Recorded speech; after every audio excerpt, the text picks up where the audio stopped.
My name is Caroline Roberts, and I'm 33 years old. People often say I look younger, maybe because I've always kept myself composed, maybe because I learned early that showing too much strain only gives people ammunition. But if you look close enough, closer than most do, you can see it in my eyes. The years of responsibility, the weight of sacrifices I never signed up for but carried anyway. I never expected that on a Tuesday afternoon, with sunlight spilling across my apartment floor and a cup of coffee cooling beside me, my whole sense of family would be redefined by a single phone call. The number was unfamiliar. I almost ignored it. Something inside me whispered, "Pick up." "Good afternoon, Ms. Roberts," came the voice, smooth and professional, like someone who smiled while sharpening knives. "I'm calling from Lux Weddings and Events. I've been instructed to inform you that you are no longer invited to attend your sister's wedding. This decision comes directly from the family." The words didn't register at first. They floated in the air, disconnected from reality. I blinked, the cup halfway to my lips. "I'm not invited? Excuse me?" "Yes, ma'am," she said crisply. "The bride's family has made it very clear. You're uninvited." "I'm sorry, but those are the orders." Her sorry carried no weight. It was the kind of apology people use when they're savoring your downfall. My fingers tightened around the phone. For a heartbeat, I thought about demanding an explanation, about asking why, about fighting for a place I had already earned through years of loyalty and sacrifice.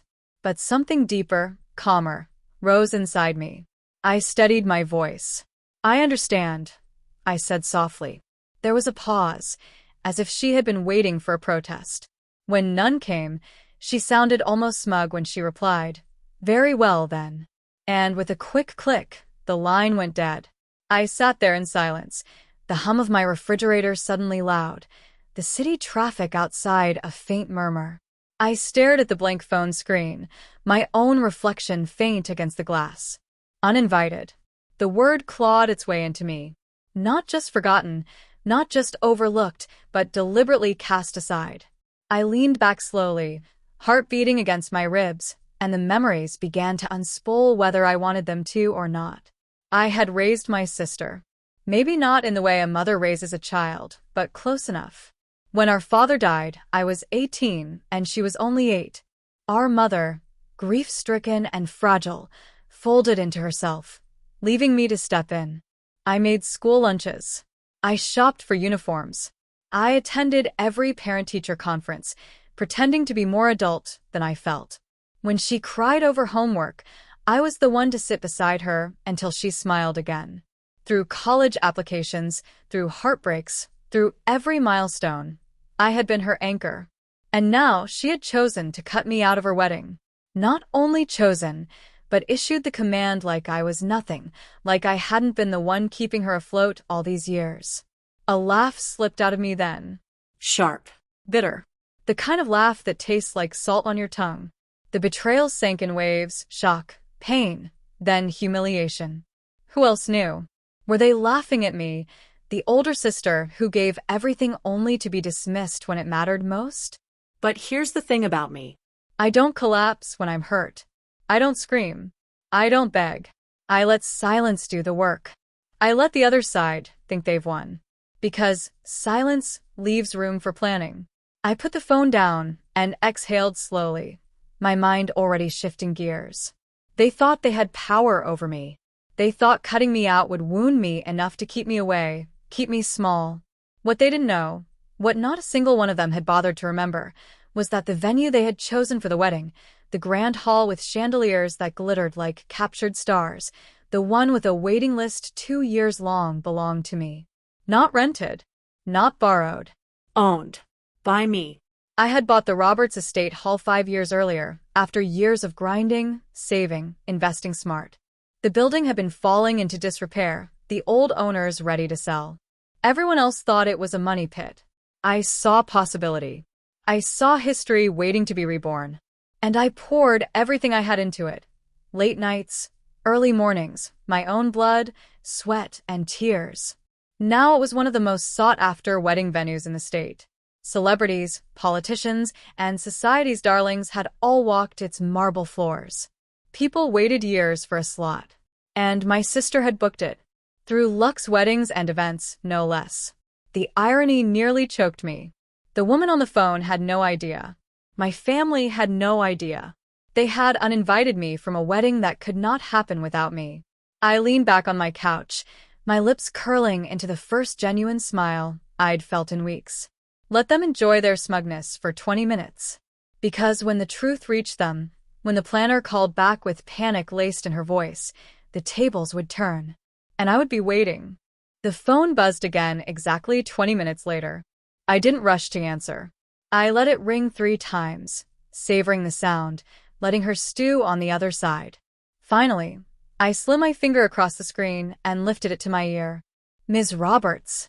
Her voice wasn't smooth this time. It cracked, brittle around the edges, the forced politeness gone. Yes, I said calmly. This is Jenna, from Luxe Weddings and Events again. She swallowed audibly. I need to apologize for earlier. It seems we made a terrible mistake. I stayed silent. She rushed on. We weren't aware, no one told us, that you are the registered owner of Roberts Estate Hall. That's the venue for your sister's wedding tomorrow. There it was. The panic. The realization. The sudden backpedaling. I let the silence stretch, long enough for her to feel every ounce of discomfort. Then finally I said, I see. I just want to assure you, she stammered, we'd love for you to still attend. Of course you must come. You're more than welcome, absolutely essential, in fact. I smiled to myself, leaning back, twirling a strand of hair between my fingers. Funny, I said, because just 20 minutes ago, I was told I wasn't welcome. Family orders, I believe, were the words. Jenna's voice dropped an octave, desperation seeping in. Ms. Roberts, please, this is a very high-profile event. The bride and groom, the families, the guests, everything is prepared. It would be devastating to what? I interrupted softly. To cancel? To postpone? To scramble for another venue with less than 24 hours' notice? I could hear her inhale sharply. The image flashed through my mind. My sister, in her white dress, her friends buzzing around her, smug in their triumph that I'd been cut out. And then, the crash when the planner would tell her, the venue isn't yours to use unless Caroline Roberts says so. Power. For once, the power was mine. I didn't need to shout it. I didn't need to wave it in anyone's face. The beauty of it was in the quiet, in the way the truth slid into the cracks of their arrogance and shattered it from within. I'll consider it, I said finally, my voice calm, almost gentle. I'll let you know my decision. Please, Jenna whispered, her earlier smugness stripped bare. Please do. We'll make any accommodations you require.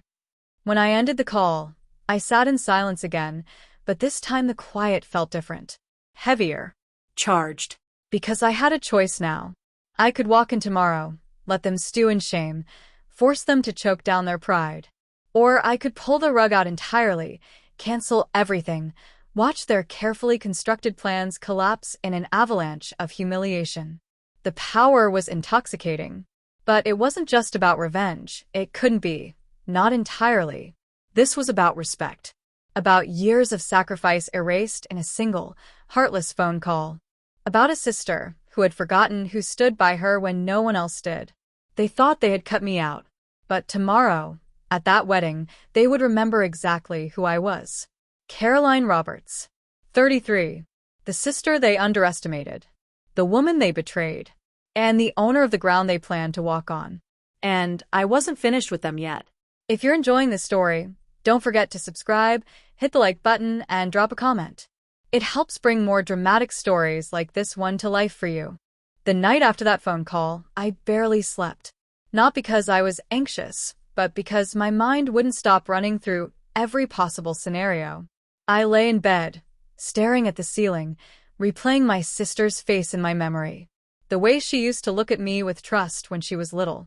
The way she used to say, "Caroline, you're my hero." And now, I was the villain in her story, cast out by family orders. I thought about how much she had changed in the past few years. Ever since she met Nathan, her fiancé, there had been a shift. He was polished, ambitious, and charming in public, but behind closed doors, I always saw something colder in his eyes. He wanted status, prestige, everything tied up in a neat little box to show off. And my sister, desperate to fit into that world, had started cutting away the pieces of her life that didn't look perfect enough, including me. By dawn, I had made my decision. This wasn't going to be a simple matter of walking in with my head high. No. If they wanted me gone, they would learn the consequences of erasing someone who had carried them for so long. When the sun crept through my blinds, I was already at my desk with a notepad. I began writing down names: caterers, florists, musicians, decorators. Every single vendor for that wedding worked under contracts tied to Robert's estate hall. My hall. My rules. If I pulled the plug, everything else would crumble like dominoes. But I wasn't going to cancel. Not yet. That would be too easy, too blunt. No, I was going to let them sweat. Let them dance on thin ice until it cracked beneath their feet. Around mid-morning, my phone buzzed again. It was Jenna, the planner, her voice dripping with the kind of forced cheer people wear when they're terrified of you. Ms. Roberts. Good morning. I just wanted to confirm, we have your suite reserved at the estate should you wish to attend the wedding tomorrow. Anything you'd like, just say the word. I let her ramble, listing off every possible courtesy. A chauffeur. Champagne. A private dressing room. Finally, I cut in. Jenna. She stopped instantly. Yes, ma'am? I haven't decided yet. A pause. Of course. Take your time. We truly hope you'll be there. It would mean so much to the family. I almost laughed. The family? The same family that ordered me erased like a stain on their guest list? Instead, I said, I'll let you know. And hung up. By the afternoon, the messages started coming in. My mother, my aunt, even my cousin. All carefully worded, all suddenly remembering my existence. Caroline, it would be wonderful if you came tomorrow. Your sister would be so happy to see you there. Please don't hold grudges. Grudges? I thought about the years I spent working 2 jobs so my sister could stay in college when mom couldn't afford it. The nights I skipped meals to make sure she had enough. The way I paid for her first car, the one she drove to meet Nathan. If that's a grudge, then maybe I've earned it. The real kicker came that evening when my sister herself finally texted me. Hey, I heard there was some confusion with the planner. Of course you're invited. Can't wait to see you tomorrow. Love you, 2 hearts. I stared at the message for a long time. No apology. No explanation. Just a quick patch job, as if words could undo the sting of being told I wasn't welcome. I didn't reply. Instead, I poured myself a glass of wine, walked through the quiet halls of my estate, my hall, my pride, my fortress, and imagined the looks on their faces when they realized just how fragile their perfect little event was. Every chandelier, every gilded chair, every inch of polished marble belonged to me. Tomorrow, they would have to walk through my doors. And I would be waiting. The morning of the wedding arrived with a heavy sky. Clouds hung low, gray and swollen, as if the heavens themselves were undecided about whether to bless the day or ruin it. I woke early, dressed deliberately. Not in anything showy, but something sharp enough to remind me who I was. Black slacks, a silk blouse, heels that clicked against the marble when I walked. I moved through the estate's corridors like a queen surveying her palace. Staff bustled around, florists carrying buckets of roses, caterers setting up trays, waiters in crisp uniforms rehearsing their steps. Every single one of them worked under my payroll, though few of them realized it. To them, I was just another guest. To me, they were pawns in a game my sister didn't even know she was playing. By 9 o'clock, the first wave of guests began arriving. Sleek cars lined the driveway. Expensive heels tapped across the stone entrance. Laughter floated through the air, the sound of champagne glasses clinking. Everyone dressed to impress, everyone eager to be seen. I stayed hidden at first, watching from one of the balconies that overlooked the grand hall.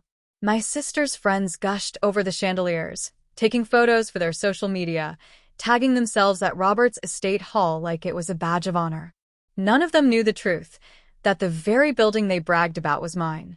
And then she arrived. My sister. She stepped out of a white limousine, radiant in a silk robe, her hair pinned up in loose curls. Her bridesmaids swarmed her, carrying bags and dresses, fussing over every detail. She looked every bit the bride she always dreamed of being. For a moment, my heart squeezed. I remembered the little girl who used to braid daisies into her hair, who used to beg me to play wedding with her stuffed animals. Back then, I promised her she'd have a real wedding someday, with flowers and music and all the magic she deserved. And now here she was, glowing, beautiful, and a stranger to me. I stayed where I was out of sight, until Jenna, the planner, caught sight of me. She nearly tripped over her own clipboard rushing toward me. Her smile stretched so tight it looked painful. "Ms. Roberts," she gushed, voice trembling under the sugar. "We're so honored you're here. Truly. Everything is at your disposal. Is there anything at all you'd like? A private lounge? A driver? Anything?" I tilted my head, letting the silence stretch just long enough for her to sweat. "I'm fine," I said simply. Of course, she babbled. "We're just thrilled you're part of this special day." I almost laughed. Special day.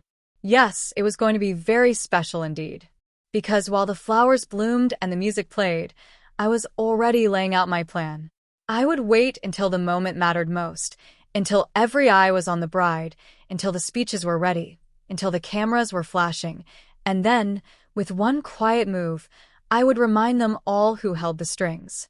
They thought they had erased me, but before the night was over, they would wish they had never tried. The wedding morning carried on like a parade of vanity. Guests poured into the estate, their designer shoes clicking against marble floors I had chosen, polished, paid for. Every chandelier that drew their gasps, every golden centerpiece they admired mine. I walked among them quietly, my presence unnoticed by most, but my ownership woven into every corner of the building. It didn't take long for the whispers to start. A cousin spotted me first, his eyes widening before he leaned into another relative's ear. Soon, the looks began, curious glances, then guilty ones. Some avoided me entirely, their laughter cutting off mid-sentence when I walked past. Others tried too hard, greeting me with sugary smiles that cracked around the edges. Word was spreading. By mid-morning, my mother found me. She was dressed elegantly, her hair pinned the way she used to for galas when Dad was alive. For a second, I saw the woman she had been, strong, radiant, untouchable. But grief had hollowed her, and time had made her brittle. "Caroline," she said softly, pulling me aside.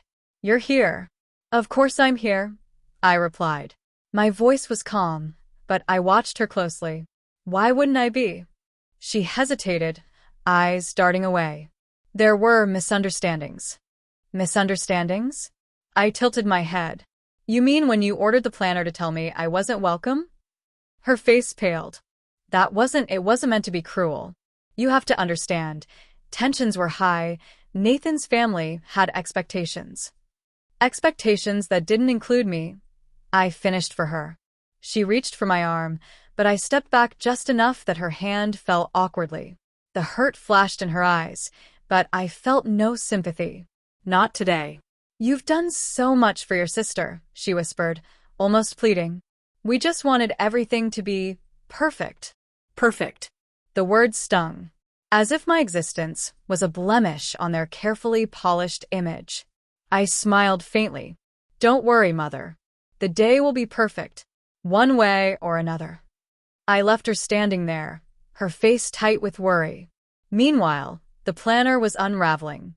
I caught glimpses of her darting back and forth, whispering frantically to her assistants, her eyes flicking toward me every few minutes. She was terrified I might snap my fingers and bring the whole production to its knees. And she wasn't wrong. Around noon, the groom arrived. Nathan. Tall, smug, every hair in place. He looked like a man stepping onto a stage rather than into a marriage. He spotted me across the hall, and for a split second, his mask slipped. His jaw tightened, his eyes narrowed. Then, just as quickly, the charm returned. He walked over, arms open as if nothing had ever happened. "Caroline," he said smoothly, pulling me into a hug I did not return. So glad you could make it. I arched a brow. Are you?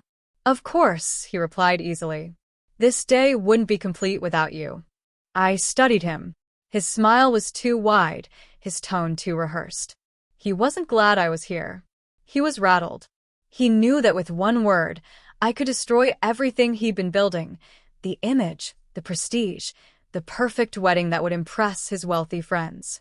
And that was exactly what I planned to use. By the time my sister finally emerged in her gown for the first look, I had made my decision. I wasn't going to cancel the wedding. Not yet. That would make me look bitter, vengeful, small. No, I was going to let it proceed. I was going to let her walk down the aisle, let every camera flash, let every guest rise to their feet in awe. And then, when she thought she had everything, I would remind her who made it possible. The humiliation wouldn't come from denial. It would come from the truth. And I was going to deliver it myself. The ceremony was set for 3 o'clock, but by 1, the estate was already buzzing like a hive. Guests milled around the gardens, sipping champagne, taking photos beneath arches of roses. The string quartet rehearsed under the gazebo, their bows moving in perfect harmony. Everywhere I turned, people smiled and laughed, oblivious to the storm quietly building beneath their feet. I stayed in the shadows, watching. The more I observed, the more I realized this wasn't just a wedding. It was a performance. Nathan's family had spared no expense, desperate to showcase their wealth and connections. Every detail screamed status: imported flowers, gold-rimmed glasses, designer gowns. And yet, every piece of it sat on ground I owned. By 2, I was no longer hiding. I walked among the guests, my heels sharp against the stone paths, my expression unreadable. Conversations faltered when I passed. Whispers rippled through the crowd. Some tried to greet me, but I offered little more than a polite nod. Let them wonder. Let them stew. Then I saw her, my sister, glowing in white, her veil draped like a halo. She stood with her bridesmaids near the fountain, laughter spilling out of her like sunshine. For a moment, I almost softened. Almost. Then she saw me. Her smile faltered, just slightly but enough. The laughter dimmed, replaced by a flicker of unease. She turned back to her friends too quickly, pretending not to care. But I saw the stiffness in her shoulders, the way her hand tightened around her bouquet. Good. Let her feel it. The guests were ushered toward the ceremony hall, the grand ballroom transformed into a cathedral of light. Rows of white chairs lined the aisle, rose petals scattered like a path of fire. At the end stood Nathan, perfect in his tailored suit, his smile calculated for the cameras. I didn't take my seat with the others. Instead, I positioned myself at the back, where every guest could see me when they turned. The music swelled, the doors opened, and my sister began her walk down the aisle. Gasps filled the room. Phones lifted, flashes burst. She looked radiant, every inch the bride she'd always dreamed of being. But as she passed, she dared one glance at me. Our eyes locked for a fraction of a second. And in that instant she knew. She knew I wasn't here as a guest. I was here as the reckoning. The ceremony dragged on in its practiced rhythm, the vows, the readings, the rehearsed laughter. I watched it all with a calm that belied the storm in my chest. And when the officiant finally said, "If anyone has reason these two should not be wed, speak now or forever hold your peace," the silence that followed was thick enough to choke on. I didn't move. Not yet. I let them exchange their vows, let Nathan slide the ring onto her finger, let the crowd erupt in cheers when they kissed. Let them think they had won. Because the real show was still to come. The reception. That was where I would strike. The reception glittered like a dream. Crystal chandeliers sparkled overhead, music swelled from the live band, and waiters moved gracefully through the crowd with trays of champagne. Guests laughed, posed for photos, and gushed over how perfect the day had been. I watched it all from the edge of the room, my glass of wine untouched. They thought the storm had passed. They thought I had accepted my role as a silent observer. They were wrong. Dinner began, the clatter of silverware filling the hall. My sister and Nathan sat at the head table, glowing like royalty. Toasts followed, his best man bragging about loyalty, her maid of honor gushing about love. Then came the planner, Jenna, pale and trembling as she announced the surprise of the night, a final toast from a very special guest. All eyes turned when I stood. I didn't rush. I let the silence stretch as I walked slowly to the front, every heel click echoing like a drumbeat. My sister's smile froze, Nathan's jaw clenched, and my mother sank lower in her chair. When I reached the microphone, I took a long sip of wine before speaking. "Family," I began softly, my voice carrying through the hall. "What a beautiful evening. What a perfect day. My sister looks radiant, doesn't she? And Nathan, well, he certainly loves an audience." Uneasy laughter rippled through the crowd. But as I stand here tonight, I continued, my smile sharp, I can't help but think about how quickly some of us are forgotten. How easily erased. Funny thing, though, I paused, savoring the tension. You can't erase someone who owns the ground beneath your feet. Gasp shot through the room. My sister's bouquet slipped from her hands.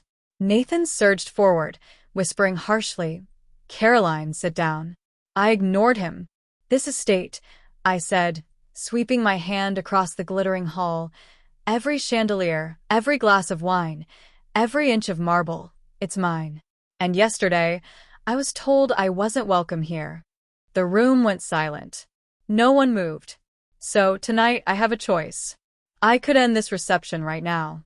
One word from me, and the lights go dark, the food disappears, the music stops. Or I leaned in, eyes locked on my sister's trembling face. I could let it continue and remind you all of the cost of forgetting who built your dreams. The silence stretched until it broke. Applause erupted from the guests, awkward at first, then thunderous. They didn't know what else to do. My sister sat frozen, tears brimming, Nathan seething beside her. I handed the microphone back to Jenna, whose hands shook so badly she almost dropped it. And I walked away, because the damage was already done. The story would spread like wildfire before the night was over.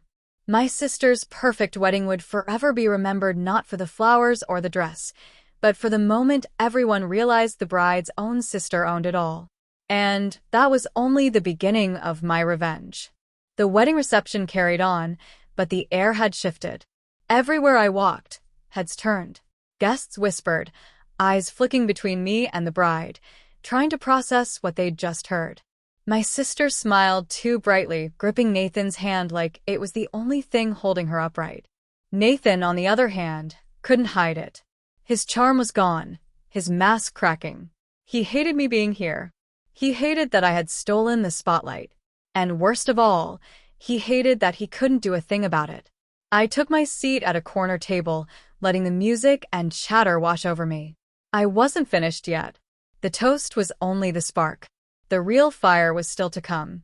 After dinner, the dancing began. My sister twirled beneath the chandeliers, smiling through tears she tried to disguise as joy. Nathan laughed too loudly, pulling her close, kissing her in front of every camera as if trying to rewrite the story I had just dropped into their perfect evening. But people weren't fooled. I could hear the whispers now, clear as crystal. "Did you hear? She owns the place. They banned her? From her own hall. Imagine the audacity." Their reputations were unraveling in real time, and I hadn't even lifted a finger beyond telling the truth. By 10 o'clock, the tension finally snapped. Nathan cornered me near the back hall, his perfect smile nowhere in sight. "What the hell do you think you're doing?" he hissed low and sharp. I sipped my wine, unbothered. "Enjoying the party." "My party?" His jaw clenched. "You embarrassed us. Do you realize how that looked? People are talking." "Good." I cut in, my voice calm, cool. "Let them talk. They'll never forget tonight." He stepped closer, eyes burning. "Stay out of this marriage, Caroline. You've done enough damage already." I tilted my head, studying him. "Funny. That's exactly what I was going to say to you." Before he could respond, a guest called his name. He forced a smile, straightened his jacket, and stormed off to play host again. But I saw it in his eyes. Fear. He knew I wasn't finished. And he was right. Because revenge isn't loud. It isn't wild. Real revenge is quiet. Precise. It's letting someone walk straight into the trap you've built without them realizing the ground beneath them is gone. And tonight was only step one. If you're hooked, hit subscribe, tap the like button, and tell me in the comments, what would you have said to Nathan? The clock struck 11, and the wedding was supposed to be at its peak. Joy, dancing, endless champagne.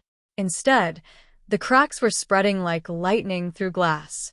I could see it in the way guests kept glancing at me instead of the bride. In the hushed conversations where Nathan's name was whispered like a warning. And in the stiff way my sister clung to her new husband, her smile wobbling every time someone mentioned my name. Then came the final blow.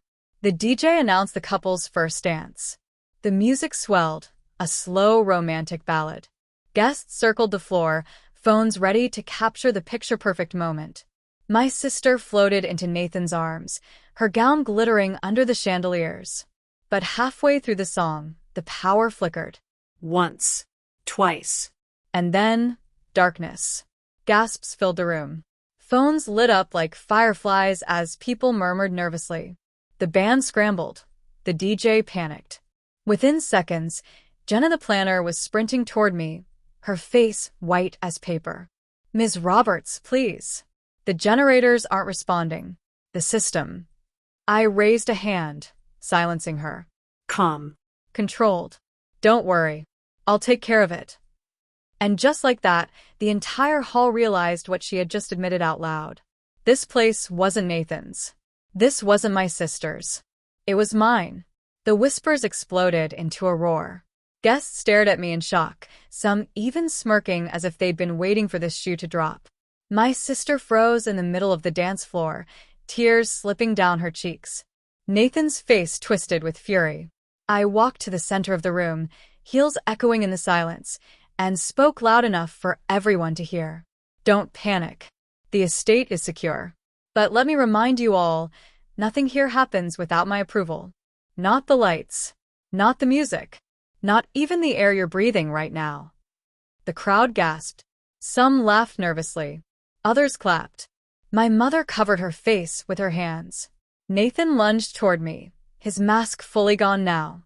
"You've ruined everything," he spat. I met his fury with calm fire. No, Nathan. "I've revealed everything. The only thing ruined tonight is your illusion." And with that, the power surged back, the chandeliers flaring brighter than before. Gasps turned to cheers, and suddenly the wedding wasn't about love anymore. It was about me. About the woman they tried to erase, who now owned the entire night. The reception limped on after that, but the damage was done. Every guest would leave knowing the truth. Every picture, every video would carry the story. And my sister would never forget the moment her perfect fairy tale shattered, right at the altar of my empire. And I wasn't finished yet. The wedding might have gone on, but the fairy tale was gone. Guests danced, but their eyes kept sliding to me. They whispered my name more than the bride's. And every smile my sister forced only made her look more fragile, more exposed. Nathan tried to salvage control. He gave speeches, poured drinks, even spun my sister around the dance floor like they were still the stars of the night. But nothing landed. The truth had already cracked through the marble, and no amount of charm could patch it. I decided it was time to strike again. Near midnight, when the guests were relaxed and loose from wine, I walked onto the stage uninvited. The band hushed, the chatter dimmed. My sister's eyes widened in dread, Nathan's face flushed with anger. "Ladies and gentlemen," I began, my voice calm but sharp, "thank you for celebrating this union. It's been unforgettable. But before we end the night, I think you all deserve a story. A true one." The hall fell silent. I told them about the years I worked 2 jobs to pay my sister's tuition. How I bought her first car, covered rent when mom couldn't. How I built this estate from nothing, brick by brick, while they called me a burden behind my back. And then I told them about the phone call. The planner told me I was banned from this wedding, I said, letting my eyes lock on Nathan's smug face. "On family orders." Imagine my surprise when I was told I wasn't good enough to set foot inside my own estate. Gasps rippled through the room. My sister crumpled in her chair, shaking her head, whispering, "No, I didn't know." Nathan snapped. "That's enough," he barked, storming toward me. "This is our night, not your soapbox." I didn't flinch. I looked him dead in the eye. "Our night? Nathan, everything you see here, every chandelier, every rose petal, every polished floor, it isn't yours. It isn't hers. It's mine." The crowd erupted. Phones rose, recording every second. My sister buried her face in her hands, sobbing. My mother sat frozen, unable to defend either side. And Nathan? He realized in that moment he had lost. Not just control of the wedding, but the respect of every single guest. I handed the microphone back, calm and composed, then stepped off the stage. I didn't need to scream. I didn't need to ruin the night with chaos. The truth was the chaos. And the truth was enough. The wedding limped toward its end like a wounded animal. Guests were no longer celebrating, they were gawking, whispering, recording. Nathan's perfect image was in ruins. My sister's dream day had become a nightmare she couldn't wake from. And I was calm, steady. I had done exactly what I came to do. But revenge has layers. One truth wasn't enough. Not for Nathan. So when the final dances were announced, I slipped away to the manager's office upstairs. The estate's control center. My control center. Within minutes, I had pulled the financials, the contracts, and the very receipts that tied Nathan's family to debts they thought were hidden. By the time I returned to the hall, Nathan was giving one last toast. His smile was painted on, his voice desperate. He raised his glass, trying to win back the room. I let him finish. Then I stepped forward one last time. "Before we close this beautiful night," I said, my tone deceptively warm, "there's one more thing the guests should know. Nathan's family didn't pay for this wedding. Not the flowers. Not the food. Not even the champagne you're holding. Every dime, every detail, was signed under my estate's account." The hall exploded with gasps. Nathan's face turned crimson, his composure shattering like glass. "You're lying," he spat. I held up the receipts, thick and undeniable. "Tell them I'm lying." He froze. He couldn't. The proof was in my hands, and the eyes of 200 guests burned into him like fire. My sister collapsed in tears, mascara streaking down her face. The fairy tale was gone. The prince she thought she married stood exposed, dependent, manipulative, powerless. I handed the papers to the nearest guest, letting the truth spread hand to hand. Phones captured every word, every reaction. By morning, the story would be everywhere.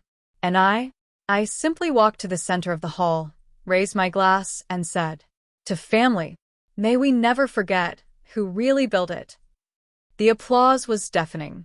Not because they loved me, but because they loved the spectacle. My revenge had become legend before the night even ended. I didn't stay for the cake.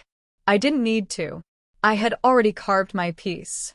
As I stepped into the cool night air, leaving the chaos behind, one thing was certain. They would never erase me again. If you felt that ending, smash subscribe, hit the like button, and drop a comment with one word: legend.